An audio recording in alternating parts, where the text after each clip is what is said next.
Term limits. Term limits means that the Premier and members of the legislature are limited to a defined maximum number of terms in government. Term limits are essential for incorrupt government.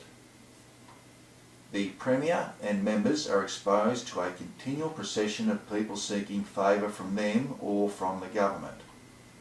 They are also removed from the difficulties of the people and so are likely to become increasingly insulated, isolated and eventually dispassionate about the suffering of the people.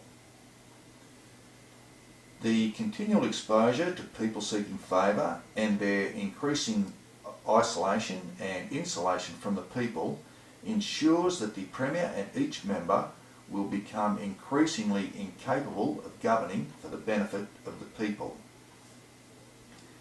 In addition, it is probable that the Premier or member will eventually use the legislative and financial power of the Riverina to preserve himself rather than the people.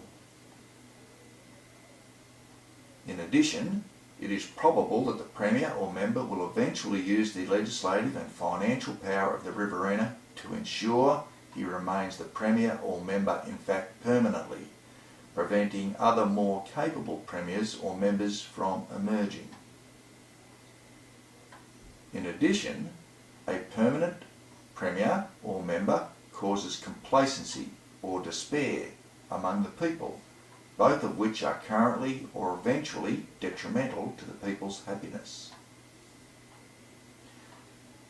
The terms of possibly 8 consecutive years and 12 years total are enough for the Premier or member to either achieve or fail to achieve his objectives.